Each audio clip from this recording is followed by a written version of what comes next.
எசேக்கியேல் அதிகாரம் 11. பின்பு ஆவியானவர் என்னை எடுத்து என்னை கர்த்தருடைய ஆலயத்தின் கிழக்கு முகமாயிருக்கிற வாசலுக்கு கொண்டு போனார். இதோ அந்த வாசலின் நடையில் 25 புருஷர் இருந்தார்கள். அவர்களின் நடுவே ஜனத்தின் பிரபுக்களாகிய ஆசூரின் குமாரனாகிய யசனியாவையும் பெனாயாவின் குமாரனாகிய பெலத்தியாவையும் கண்டேன். அப்பொழுது அவர் என்னை நோக்கி, மனுபுத்திரனே, இவர்கள் இந்த நகரத்திலே அக்கிரமமான நினைவுகளை நினைத்து துர்ஆலோசனை சொல்லுகிற மனுஷர். இது வீடுகளை கட்டுவதற்கு காலமல்ல என்றும், இந்த நகரம் பானை, நாங்கள் அதிலுள்ள இறைச்சி என்றும் சொல்லுகிறார்கள். ஆகையால் அவர்களுக்கு விரோதமாய் தீர்க்க தரிசனம் சொல்லு, மனுபுத்திரனே, தீர்க்க தரிசனம் சொல்லு என்றார். அப்பொழுது கர்த்தருடைய ஆவி என்மேல் இறங்கினார். அவர் என்னை நோக்கி, நீ சொல்ல வேண்டியது என்னவென்றால், இஸ்ரவேல் வம்சத்தாரே, நீங்கள் இப்படி பேசுகிறது உண்டு. உங்கள் மனதில் எழும்புகிறதை நான் அறிவேன். இந்த நகரத்தில் நீங்கள் அநேகரை கொலை செய்தீர்கள், அதன் வீதிகளை கொலையுண்டவர்களால் நிரப்பினீர்கள் என்று கர்த்தர் சொல்லுகிறார். ஆகையால் நீங்கள் கொலை செய்து அதன் நடுவிலே போட்டு விட்டவர்களே இறைச்சியும் இந்த நகரம் பானையுமாமே. உங்களையோ அதற்குள் இராதபடிக்கு புறம்பாக்குவேன் என்று கர்த்தராகிய ஆண்டவர் சொல்லுகிறார். பட்டயத்துக்கு பயப்பட்டீர்கள், பட்டயத்தையே உங்கள் மேல் வரப்பண்ணுவேன் என்று கர்த்தராகிய ஆண்டவர் சொல்லுகிறார். நான் உங்களை அதற்குள் இராதபடிக்கு புறம்பாக்கி உங்களை அந்நியரின் கையில் ஒப்பு கொடுத்து உங்களில் நியாய தீர்ப்புகளை நிறைவேற்றுவேன். பட்டயத்தால் விழுவீர்கள். இஸ்ரவேல் தேசத்தின் எல்லையிலே உங்களை நியாயம் தீர்ப்பேன். அப்பொழுது நான் கர்த்தர் என்று அறிந்து கொள்வீர்கள். இந்த நகரம் உங்களுக்கு பானையாயிருப்பதுமில்லை, நீங்கள் அதிலுள்ள இறைச்சியாயிருப்பதுமில்லை. இஸ்ரவேல் தேசத்தின் எல்லையிலே உங்களை நியாயம் தீர்ப்பேன். என் கட்டளைகளின்படி நடவாமலும் என் நியாயங்களின்படி செய்யாமலும் உங்களை சுற்றிலும் இருக்கிற புறஜாதிகளுடைய முறைமைகளின்படி செய்த நீங்கள் அப்பொழுது நான் கர்த்தர் என்று அறிந்து கொள்வீர்கள் என்று சொல் என்றார். நான் இப்படி தீர்க்க தரிசனம் சொல்லுகையில் பெனாயாவின் குமாரனாகிய பெலத்தியா செத்தான். அப்பொழுது நான் முகங்குப்புற விழுந்து மகா சத்தமாய், ஆ கர்த்தராகிய ஆண்டவரே, தேவரீர் இஸ்ரவேலில் மீதியானவர்களை சர்வ சங்காரம் செய்வீரோ என்று முறையிட்டேன். அப்பொழுது கர்த்தருடைய வார்த்தை எனக்கு உண்டாகி, அவர், மனுபுத்திரனே, நீங்கள் கர்த்தரை விட்டு தூரமாய் போங்கள். எங்களுக்கு இந்த தேசம் சுதந்திரமாக கொடுக்கப்பட்டதென்று உன் சகோதரருக்கும் உன் குடும்பத்தாருக்கும் உன் பந்து ஜனங்களுக்கும் இஸ்ரவேல் வம்சத்தார் அனைவருக்கும் எருசலேமின் குடிகள் சொல்லுகிறார்கள். ஆகையால் நான் அவர்களை தூரமாக புறஜாதிகளுக்குள்ளே துரத்தி இருந்தாலும், நான் அவர்களை தேசங்களிலே சிதறடித்திருந்தாலும், நான் அவர்கள் போன தேசங்களில் அவர்களுக்கு கொஞ்ச காலத்துக்கு பரிசுத்த ஸ்தலமாக இருப்பேன் என்று கர்த்தராகிய ஆண்டவர் உரைக்கிறார் என்று சொல். ஆதலால் நான் உங்களை ஜனங்களிடத்திலிருந்து சேர்த்து நீங்கள் சிதறடிக்கப்பட்ட தேசங்களிலிருந்து உங்களை கூட்டிக் கொண்டு இஸ்ரவேல் தேசத்தை உங்களுக்கு கொடுப்பேன் என்று கர்த்தராகிய ஆண்டவர் உரைக்கிறார் என்று சொல்லு. அவர்கள் அங்கே வந்து அதில் சீ என்று களப்படத்தக்கதும் அருவருக்கப்படத்தக்கதுமாயிருக்கிறதையெல்லாம் அதிலிருந்து அகற்றுவார். அவர்கள் என் கட்டளைகளின்படி நடந்து என் நியாயங்களை கைக்கொண்டு அவைகளின்படி செய்ய நான் அவர்களுக்கு ஏக இருதயத்தை தந்து அவர்கள் உள்ளத்தில் புதிய ஆவியை கொடுத்து கல்லான இருதயத்தை அவர்கள் மாம்சத்திலிருந்து எடுத்து போட்டு சதையான இருதயத்தை அவர்களுக்கு அருளுவேன். அவர்கள் என் ஜனமாயிருப்பார்கள், நான் அவர்கள் தேவனாயிருப்பேன். ஆனாலும் சீயென்று கழப்படத்தக்கதும் அருவருக்கப்படத்தக்கதுமான தங்கள் இருதயத்தின் இச்சையிலே எவர்கள் நடக்கிறார்களோ அவர்களுடைய வழியின் பலனை அவர்கள் தலைகளின் மேல் சுமர பண்ணுவேன் என்று கர்த்தராகிய ஆண்டவர் சொல்லுகிறார். அப்பொழுது கேருபீன்கள் தங்கள் செட்டைகளை விரித்து எழும்பின, சக்கரங்களும் அவைகளுக்கு அருகே சென்றன. இஸ்ரவேலின் தேவனுடைய மகிமை அவைகளின் மேல் உயர இருந்தது.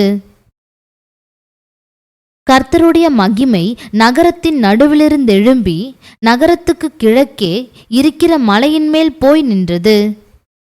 பின்பு ஆவியானவர் என்னை எடுத்து என்னை தேவனுடைய ஆவிக்குள்ளான தரிசனத்திலே கல்தேயாவுக்கு சிறைப்பட்டு போனவர்களிடத்திலே கொண்டு போய்விட்டார். அப்பொழுது நான் கண்ட தரிசனம் என்னிலிருந்து எடுபட்டு போயிற்று. கர்த்தர் எனக்கு காண்பித்த யாவையும் சிறையிருப்பில் இருந்தவர்களுக்கு சொன்னேன். அதிகாரம் 12. கர்த்தருடைய வார்த்தை எனக்கு உண்டாகி, அவர், மனுபுத்திரனே, நீ கலக வீட்டாரின் நடுவிலே தங்கியிருக்கிறாய். காணும்படிக்கு அவர்களுக்கு கண்கள் இருந்தாலும் காணாமற் போகிறார்கள், கேட்கும்படிக்கு அவர்களுக்கு காதுகள் இருந்தாலும் கேளாமற் போகிறார்கள். அவர்கள் கலக வீட்டார். இப்போதும் மனுபுத்திரனே, நீ பரதேசம் போகும்படி பிரயாண சாமான்களை ஆயத்தப்படுத்தி பகற்காலத்திலே அவர்கள் கண்களுக்கு முன்பாக பிரயாணப்படு. உன் ஸ்தலத்தை விட்டு வேறே ஸ்தலத்துக்கு அவர்களுடைய கண்களுக்கு முன்பாக புறப்பட்டு போ. அவர்கள் கலக வீட்டாரான போதிலும் ஒருவேளை சிந்தித்து உணருவார்கள். சிறையிருப்புக்கு போகிறவனைப் போல் உன் சாமான்களை நீ பகற்காலத்திலே அவர்கள் கண்களுக்கு முன்பாக வெளியே வைத்து, நீ சாயங்காலத்திலே அவர்கள் கண்களுக்கு முன்பாக சிறையிருப்புக்கு போகிறவனைப் போல் புறப்படுவாயாக. அவர்களுடைய கண்களுக்கு முன்பாக நீ சுவரிலே துவாரமிட்டு அதின் வழியாய் அவைகளை வெளியே கொண்டு போவாயாக. அவர்களுடைய கண்களுக்கு முன்பாக அவைகளை உன் தோளின் மேல் எடுத்து மாலை மயங்கும் வேளையிலே வெளியே கொண்டு போவாயாக. நீ தேசத்தை பாராதபடி உன் முகத்தை மூடிக்கொள். இஸ்ரவேல் வம்சத்தாருக்கு உன்னை அடையாளமாக்கினேன் என்றார். எனக்கு கட்டளையிட்டபடியே நான் செய்தேன். சிறைப்பட்டு போகும்போது சாமான்களை கொண்டு போவது போல என் சாமான்களை பகற்காலத்தில் வெளியே வைத்தேன். சாயங்காலத்திலோ கையினால் சுவரிலே துவாரமிட்டு மாலை மயங்கும் வேளையிலே அவைகளை வெளியே கொண்டு போய் அவர்கள் கண்களுக்கு முன்பாக அவைகளை தோளின் மேல் எடுத்துக்கொண்டு போனேன்.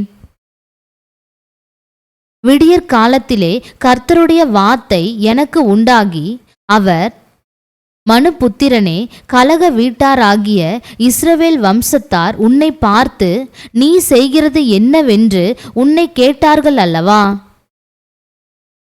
இது எருசலேமில் இருக்கிற அதிபதியின் மேலும் அதன் நடுவில் இருக்கிற இஸ்ரவேல் வம்சத்தார் அனைவரின் மேலும் சுமரும் பாரம் என்று கர்த்தராகிய ஆண்டவர் உரைக்கிறார் என்று அவர்களிடத்தில் சொல்லு. நீ அவர்களை நோக்கி, நான் உங்களுக்கு அடையாளமாயிருக்கிறேன்.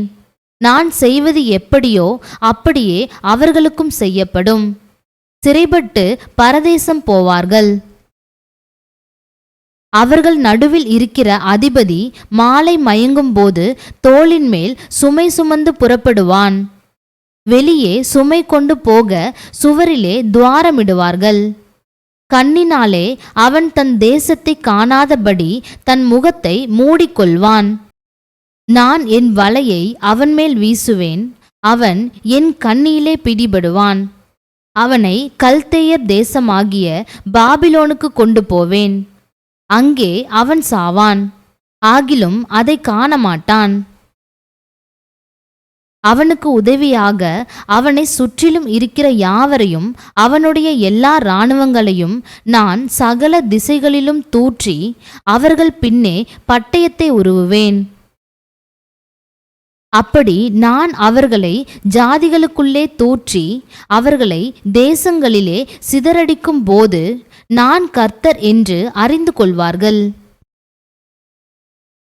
ஆனாலும் தாங்கள் போய்ச் சேரும் ஜாதிகளுக்குள்ளே தங்கள் அருவருப்புகளை எல்லாம் விவரிக்கும்படி நான் அவர்களில் கொஞ்சம் பேரை பஞ்சத்துக்கும் பட்டயத்துக்கும் கொள்ளை நோய்க்கும் தப்பி மீந்திருக்க பண்ணுவேன். அப்பொழுது நான் கர்த்தர் என்று அறிந்து கொள்வார்கள் என்று சொல் என்றார்.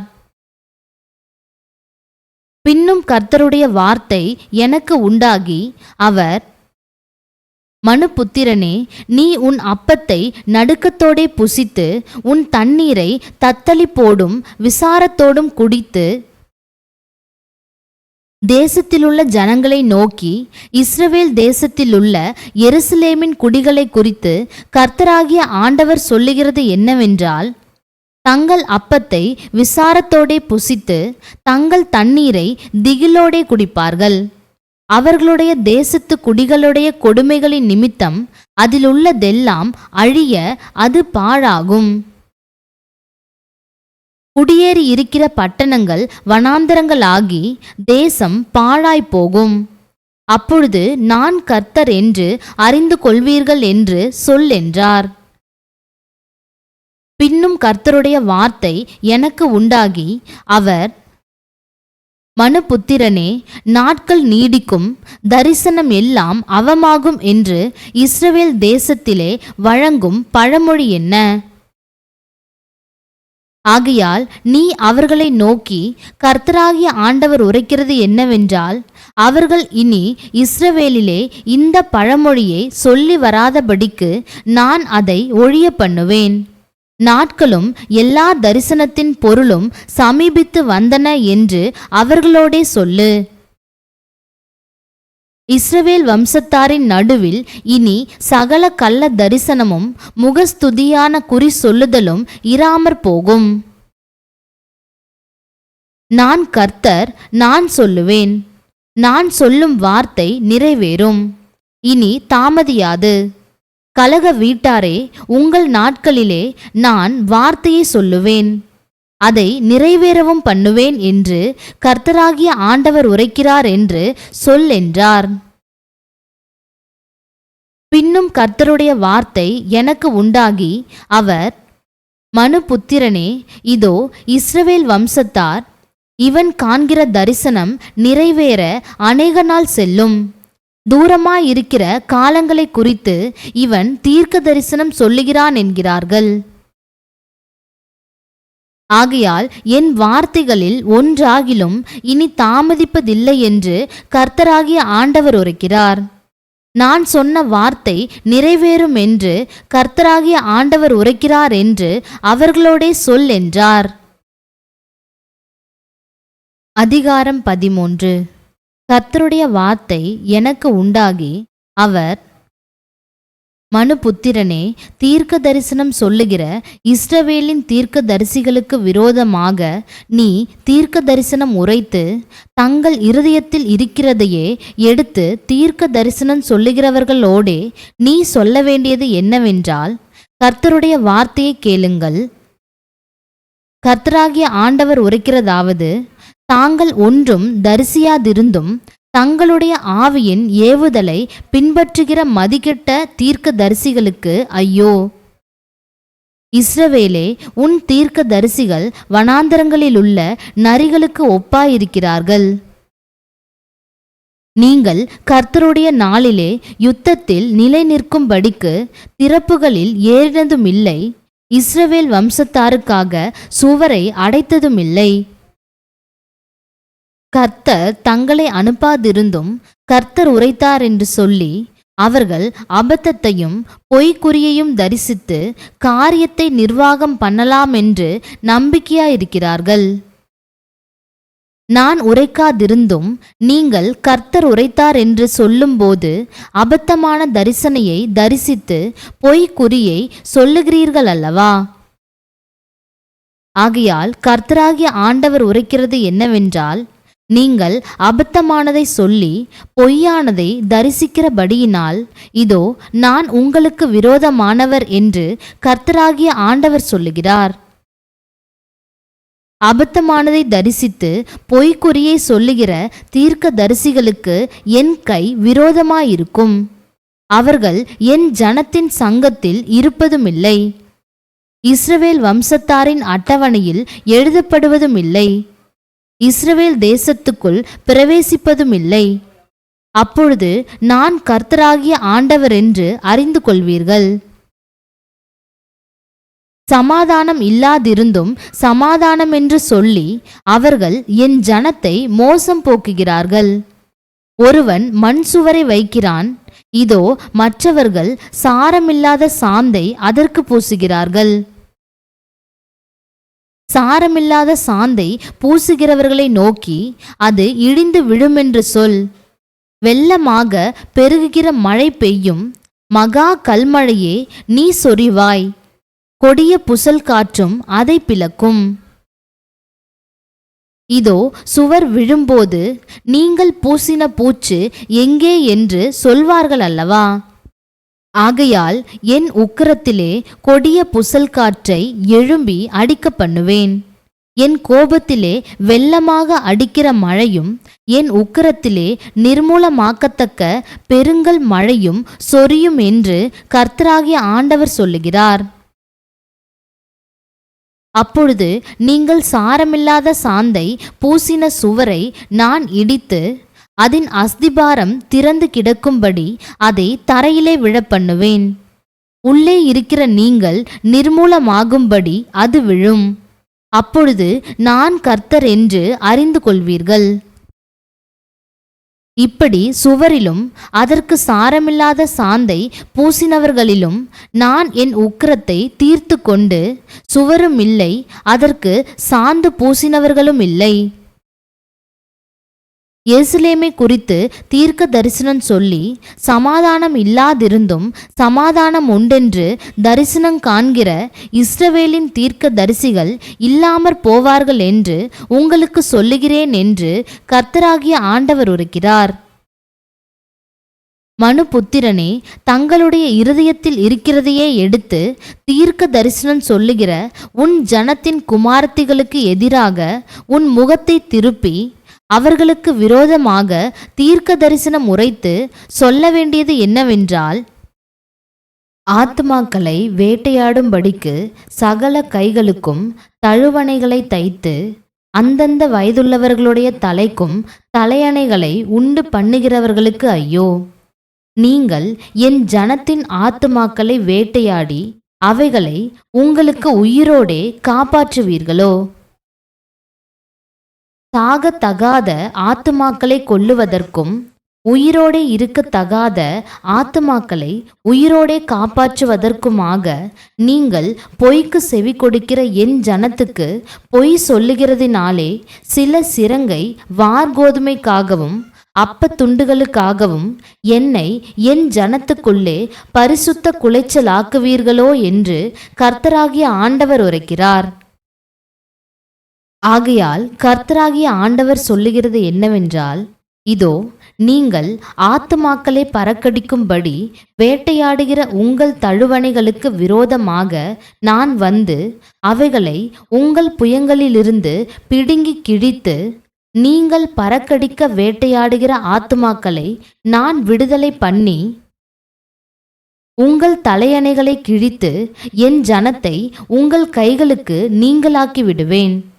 அவர்கள் இனி வேட்டையாடப்படும்படி உங்கள் கைகளில் இரார்கள்.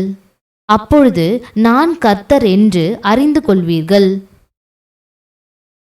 நான் சஞ்சலப்படுத்தாத நீதிமானின் இருதயத்தை நீங்கள் வீணாய் முறிய பண்ணினபடியினாலும் துன்மார்கன் தன் பொல்லாத வழியை விட்டு திரும்பவும் நான் அவனை உயிரோடே காக்கவும் கூடாதபடிக்கு நீங்கள் அவனுடைய கைகளை திடப்படுத்தினபடியினாலும் நீங்கள் இனி அபத்தமானதை தரிசிப்பதுமில்லை, சாஸ்திரம் பார்ப்பதுமில்லை.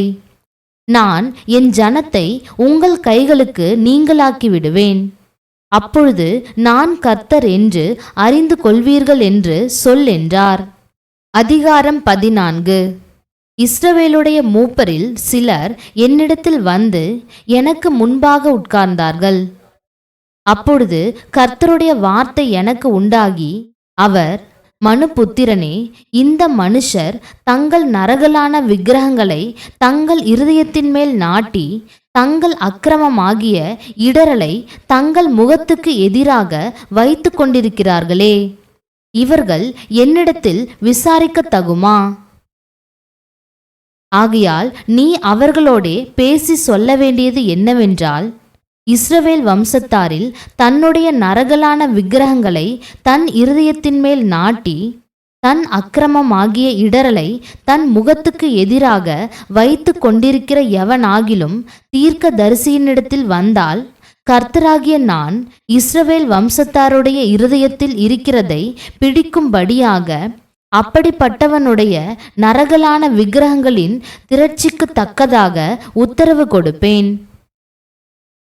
அவர்கள் எல்லாரும் தங்கள் நரகலான விக்கிரகங்களை பின்பற்றி என்னை விட்டு பேதலித்து போனார்கள் என்று கர்த்தராகிய ஆண்டவர் சொல்லுகிறார்.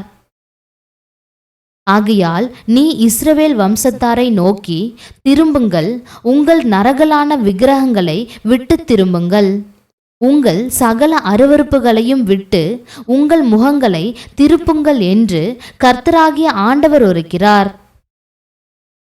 இஸ்ரவேல் வம்சத்தாரிலும் இஸ்ரவேலில் தங்குகிற அந்நியரிலும் என்னை பின்பற்றாமல் பேதலித்து தன் நரகலான விக்கிரகங்களை தன் இருதயத்தின் மேல் நாட்டி தன் அக்கிரமமாகிய இடரலை தன் முகத்துக்கெதிராக வைத்து கொண்டிருக்கிற எவனாகிலும் தீர்க்கதரிசியின் மூலமாய் என்னிடத்தில் விசாரிக்க வந்தால், அவனுக்கு கர்த்தராகிய நானே உத்தரவு கொடுத்து அந்த மனுஷனுக்கு விரோதமாக என் முகத்தை திருப்பி அவனை அடையாளமாகவும் பழமொழியாகவும் வைத்து அவனை என் ஜனத்தின் நடுவில் இராதபடிக்கு சங்கரித்து போடுவேன். அப்பொழுது நான் கர்த்தர் என்று அறிந்து கொள்வீர்கள். ஒரு தீர்க்கதரிசி எத்தப்பட்டு ஒரு விசேஷத்தை சொன்னானாகில், அப்படி கொத்த தீர்க்க தரிசியை கர்த்தராகிய நானே எத்தப்பட பண்ணினேன். நான் அவனுக்கு விரோதமாக என் கையை நீட்டி அவனை இஸ்ரவேல் ஜனத்தின் நடுவில் இராதபடிக்கு அழிப்பேன். அப்படியே அவரவர் தங்கள் தங்கள் அக்கிரமத்தை சுமப்பார்கள். தீர்க்க தரிசியின் இடத்தில் விசாரிக்கிறவனுடைய தண்டனை எப்படியோ அப்படியே தீர்க்க தரிசியினுடைய தண்டனையும் இருக்கும். இஸ்ரவேல் வம்சத்தார் இனி என்னை விட்டு வழி தப்பி போகாமலும் தங்கள் எல்லா மீறுதல்களாலும் இனி அசுசிப்படாமலும் இருக்கும் பொருட்டாக இப்படி சம்பவிக்கும். அப்பொழுது அவர்கள் என் ஜனமாயிருப்பார்கள், நான் அவர்கள் தேவனாயிருப்பேன் என்று கர்த்தராகிய ஆண்டவர் உரைக்கிறார் என்று சொல் என்றார். கர்த்தருடைய வார்த்தை எனக்கு உண்டாகி, அவர், மனுபுத்திரனே, ஒரு தேசம் எனக்கு விரோதமாய் துரோகம் பண்ணிக்கொண்டே இருந்து பாவஞ்செய்தால், நான் அதற்கு விரோதமாக என் கையை நீட்டி அதில் அப்பம் என்னும் ஆதரவுகோலை முறித்து அதில் பஞ்சத்தை அனுப்பி மனுஷரையும் மிருகங்களையும் அதில் இராதபடிக்கு நாசம் பண்ணுவேன். அப்பொழுது நோவா, தானியேல், யோபு ஆகிய இம்மூன்று புருஷரும் அதன் நடுவில் இருந்தாலும் அவர்கள் தங்கள் நீதியினால் தங்கள் ஆத்துமாக்களை மாத்திரம் தப்புவிப்பார்கள் என்று கர்த்தராகிய ஆண்டவர் சொல்லுகிறார். நான் தேசத்தில் துஷ்ட மிருகங்களை அனுப்ப அம்மிருகங்களின் நிமித்தம் ஒருவரும் அதன் வழியாய் நடக்கக்கூடாதபடி வெறுமையும் பாழுமாகும்போது அந்த மூன்று புருஷரும் அதன் நடுவில் இருந்தாலும் தாங்கள் மாத்திரம் தப்புவார்களே அல்லாமல் குமாரரையாகிலும் குமாரத்திகளையாகிலும் தப்புவிக்க மாட்டார்கள். தேசமும் பாழாய் போகும் என்று என் ஜீவனை கொண்டு சொல்லுகிறேன் என்பதை கர்த்தராகிய ஆண்டவர் உரைக்கிறார். அல்லது நான் அந்த தேசத்தின் மேல் பட்டயத்தை வரப்பண்ணி, பட்டயமே தேசத்தை உருவப்போ என்று சொல்லி அதிலுள்ள மனுஷரையும் மிருகங்களையும் நாசம் பண்ணும்போது அந்த 3 புருஷரும் அதன் நடுவில் இருந்தாலும் தாங்கள் மாத்திரம் தப்புவார்களே அல்லாமல் குமாரரையாகிலும் குமாரத்திகளையாகிலும் தப்புவிக்க மாட்டார்கள் என்று என் ஜீவனை கொண்டு சொல்லுகிறேன் என்பதை கர்த்தராகிய ஆண்டவர் உரைக்கிறார். அல்லது நான் அந்த தேசத்தில் கொள்ளை நோயை அனுப்பி அதிலுள்ள மனுஷரையும் மிருகங்களையும் நாசம் பண்ணும்படி அதின்மேல் இரத்த பழியாக என் உக்கிரத்தை ஊற்றும்போது நோவாவும் தானியேலும் யோபும் அதன் நடுவில் இருந்தாலும் அவர்கள் தங்கள் நீதியினால் தங்கள் ஆத்துமாக்களை மாத்திரம் தப்புவிப்பார்களே அல்லாமல் குமாரனை ஆகிலும் குமாரத்தியை ஆகிலும் தப்புவிக்க மாட்டார்கள் என்று என் ஜீவனை கொண்டு சொல்லுகிறேன் என்பதை கர்த்தராகிய ஆண்டவர் உரைக்கிறார். ஆகையால் கர்த்தராகிய ஆண்டவர் சொல்லுகிறது என்னவென்றால், நான் மனுஷரையும் மிருகங்களையும் நாசம் பண்ணும்படி எருசலேமுக்கு விரோதமாக பட்டயம், பஞ்சம், துஷ்ட மிருகங்கள், கொள்ளை நோய் என்னும் 4 கொடிய தண்டனைகளையும் அனுப்பும்போது எவ்வளவு அதிக சங்காரமாகும். ஆகிலும் இதோ அதிலே தப்பி மீதியாகி வெளியே கொண்டு வரப்படுகிற குமாரரும் குமாரத்திகளும் சிலர் இருப்பார்கள். இதோ அவர்கள் உங்கள் அண்டைக்கு புறப்பட்டு வருவார்கள். அப்பொழுது நீங்கள் அவர்கள் மார்க்கத்தையும் அவர்கள் கிரியைகளையும் கண்டு நான் எருசலேமின் மேல் வரப்பண்ணின தீங்கையும் அதின் மேல் நான் வரப்பண்ணின எல்லாவற்றையும் குறித்து தேற்றப்படுவீர்கள். நீங்கள் அவர்கள் மார்க்கத்தையும் அவர்கள் கிரியையையும் காணும்போது அவர்கள் உங்களுக்கு தேற்றரவாயிருப்பார்கள். நான் அதிலே செய்த எல்லாவற்றையும் முகாந்தரம் இல்லாமல் செய்யவில்லை என்று அப்பொழுது அறிந்து கொள்வீர்கள் என்பதை கர்த்தராகிய ஆண்டவர் உரைக்கிறார் என்று சொன்னார். அதிகாரம் 15. கர்த்தருடைய வார்த்தை எனக்கு உண்டாகி, அவர், மனுபுத்திரனே, காட்டில் இருக்கிற செடிகளுக்குள் மற்ற எல்லா செடி கொடிகளை பார்க்கிலும் திராட்சை செடிக்கு மேன்மை என்ன? யாதொரு வேலை செய்ய அதிலே ஒரு கட்டை எடுக்கப்படுமோ? யாதொரு தட்டுமுட்டை தூக்கி வைக்கும்படி ஒரு முளையை அதனால் செய்வார்களோ? இதோ அது அக்கினிக்கு இரையாக எரியப்படும். அதன் 2 முனைகளையும் அக்கினி எரித்து போடும். அதன் நடுத்துண்டும் வெந்து போம். அது எந்த வேலைக்காவது உதவுமோ? இதோ அது வேகாதிருக்கும் போதே ஒரு வேலைக்கும் உதவாதிருக்க அக்கினி அதை எரித்து அது வெந்து போன பின்பு அது இனி ஒரு வேலைக்கு உதவுவதெப்படி? ஆதலால் கர்த்தராகிய ஆண்டவர் சொல்லுகிறது என்னவென்றால், காட்டு செடிகளுக்குள்ளிருக்கிற திராட்சை செடியை நான் அக்கினிக்கு இரையாக ஒப்பு கொடுத்தது போல எருசலேமின் குடிகளையும் அப்படியே ஒப்பு கொடுத்து என் முகத்தை அவர்களுக்கு விரோதமாக திருப்புவேன். அவர்கள் ஒரு அக்கினியிலிருந்து நீங்கி தப்பினாலும் வேறே அக்கினி அவர்களை பட்சிக்கும். அப்படியே நான் என் முகத்தை அவர்களுக்கு விரோதமாய் திருப்பும் போது நான் கர்த்தர் என்று அறிந்து கொள்வீர்கள். அவர்கள் துரோகம் பண்ணினபடியினால் நான் தேசத்தை பாழாய் போக பண்ணுவேன் என்று கர்த்தர் சொல்லுகிறார் என்றார்.